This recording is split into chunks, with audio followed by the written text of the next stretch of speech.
Clip number 179۔ اس clip میں آپ قرآن پاک کی سورہ نساء کی آیت نمبر 34 سے 35 تک کی تلاوت، ترجمہ اور تفسیر قرآن صراط الجنان سنیں گے۔ بسم اللہ الرحمن الرحیم۔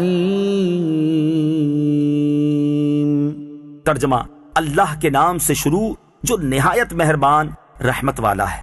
الرجال قوامون على النساء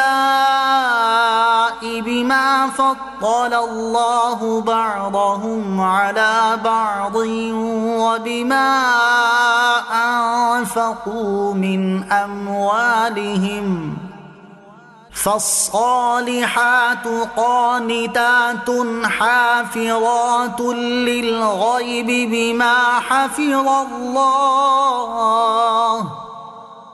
واللاتي تخافون نشوزهن فعظوهن واهجروهن في المضاجع واضربوهن،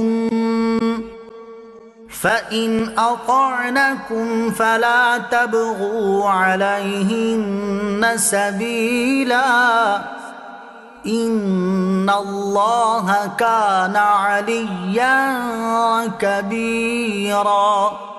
ترجمہ، مرد عورتوں پر نگہبان ہیں اس وجہ سے کہ اللہ نے ان میں ایک کو دوسرے پر فضیلت دی، اور اس وجہ سے کہ مرد عورتوں پر اپنا مال خرچ کرتے ہیں تو نیک عورتیں شوہروں کی اطاعت کرنے والی اور ان کی عدم موجودگی میں اللہ کی حفاظت و توفیق سے حفاظت کرنے والی ہوتی ہیں۔ اور جن عورتوں کی نافرمانی کا تمہیں اندیشہ ہو تو انہیں سمجھاؤ، اور نہ سمجھنے کی صورت میں ان سے اپنے بستر الگ کر لو، اور پھر نہ سمجھنے پر انہیں مارو۔ پھر اگر وہ تمہاری اطاعت کر لیں تو اب ان پر زیادتی کرنے کا راستہ تلاش نہ کرو، بے شک اللہ بہت بلند بہت بڑا ہے۔ الرجال قوامون على النساء، مرد عورتوں پر نگہبان ہیں۔ عورت کی ضروریات، اس کی حفاظت، اسے ادب سکھانے اور دیگر کئی امور میں مرد کو عورت پر تسلط حاصل ہے۔ گویا کہ عورت رعایا اور مرد بادشاہ، اس لیے عورت پر مرد کی اطاعت لازم ہے۔ اس سے ایک بات یہ واضح ہوئی کہ میاں بیوی کے حقوق ایک جیسے نہیں، بلکہ مرد کے حقوق عورت سے زیادہ ہیں، اور ایسا ہونا عورت کے ساتھ ناانصافی یا ظلم نہیں بلکہ عین انصاف اور حکمت کے تقاضے کے مطابق ہے۔ شان نزول، حضرت سعد بن ربیع رضی اللہ تعالیٰ عنہ نے اپنی بیوی حبیبہ کو کسی خطا پر ایک تماچا مارا جس سے ان کے چہرے پر نشان پڑ گیا۔ یہ اپنے والد کے ساتھ حضور سید المرسلین صلی اللہ علیہ وسلم کی بارگاہ میں اپنے شوہر کی شکایت کرنے حاضر ہوئیں۔ سرکار دو عالم علیہ الصلوۃ والسلام نے قصاص لینے کا حکم فرمایا، تب یہ آیت نازل ہوئی تو آپ علیہ الصلوۃ والسلام نے قصاص لینے سے منع فرما دیا، لیکن یہ یاد رہے کہ عورت کو ایسا مارنا ناجائز ہے۔ بما فضل اللہ بعضهم على بعض، اس وجہ سے کہ اللہ نے ان میں ایک کو دوسرے پر فضیلت دی۔ مرد کو عورت پر جو حکمرانی عطا ہوئی اس کی ایک وجہ یہ ہے کہ رب تعالی نے مرد کو عورت پر فضیلت بخشی ہے۔ فالصالحات، نیک عورتیں، نیک اور پارسا عورتوں کے اوصاف بیان فرمائے جا رہے ہیں کہ جب ان کے شوہر موجود ہوں تو ان کی اطاعت کرتی اور ان کے حقوق کی ادائیگی میں مصروف رہتی اور شوہر کی نافرمانی سے بچتی ہیں، اور جب موجود نہ ہوں تو اللہ تعالیٰ کے فضل سے ان کے مال اور عزت کی حفاظت کرتی ہیں۔ واللاتی تخافون نشوزہن، اور جن عورتوں کی نافرمانی کا تمہیں ڈر ہو۔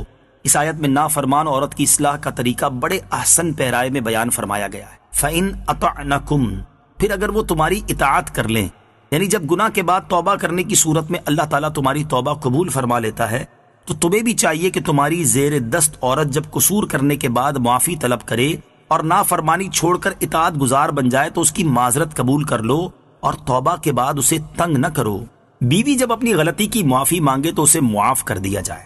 اس آیت سے ان لوگوں کو نصیحت حاصل کرنی چاہیے جو عورت کے 1000 بار معذرت کرنے، گر گڑا کر پاؤں پڑنے، طرح طرح کے واسطے دینے کے باوجود اپنی ناک نیچی نہیں کرتے اور صنف نازک کو مشق ستم بنا کر اپنی بزدلی کو بہادری سمجھتے ہیں۔ اللہ تعالیٰ ان بہادروں کو عاجزی اور سمجھنے کی توفیق عطا فرمائے۔ وَإِنْ خِفْتُمْ شِقَاقَ بَيْنِهِمَا فَابْعَثُوا حَكَمًا مِّنْ أَهْلِهِ وَحَكَمًا مِّنْ أَهْلِهَا إِن يُرِيدَا إِصْلَاحًا يُوَفِّقِ اللَّهُ بَيْنَهُمَا ان اللہ کان علیما خبیرا۔ ترجمہ، اور اگر تم کو میاں بیوی کے جھگڑے کا خوف ہو تو ایک منصف مرد کے گھر والوں کی طرف سے بھیجو اور ایک منصف عورت کے گھر والوں کی طرف سے بھیجو، یہ دونوں اگر صلح کرانا چاہیں گے تو اللہ ان کے درمیان اتفاق پیدا کر دے گا، بے شک اللہ خوب جاننے والا خبردار ہے۔ وَإِنْ خِفْتُمْ شِقَاقَ بَيْنِهِمَا، اور اگر تم کو میاں بیوی کے جھگڑے کا خوف ہو، جب بیوی کو سمجھانے، الگ رکھنے اور مارنے کے باوجود اصلاح کی صورت نہ بن رہی ہو تو نہ مرد طلاق دینے میں جلدی کرے نہ عورت خلا کے مطالبے پر اصرار کرے، بلکہ دونوں کے خاندان کے خاص قریبی رشتہ داروں میں سے ایک ایک شخص کو منصف مقرر کر لیا جائے۔ اس کا فائدہ یہ ہوگا کہ چونکہ رشتہ دار ایک دوسرے کے خانگی معاملات سے واقف ہوتے ہیں، فریقین کو ان پر اطمینان ہوتا ہے اور ان سے اپنے دل کی بات کہنے میں کوئی جھجک بھی نہیں ہوتی۔ یہ منصف مناسب طریقے سے ان کے مسئلے کا حل نکال لیں گے، اور اگر منصف میاں بیوی میں صلح کرانے کا ارادہ رکھتے ہوں، اللہ تعالیٰ ان کے مابین اتفاق پیدا کر دے گا۔ اس لیے حتی المقدور صلح کے ذریعے اس معاملے کو حل کیا جائے، لیکن یہ یاد رکھیں کہ انہیں میاں بیوی میں جدائی کروا دینے کا اختیار نہیں، یعنی یہ جدائی کا فیصلہ کریں تو شرعاً اس میں جدائی ہو جائے، ایسا نہیں ہو سکتا۔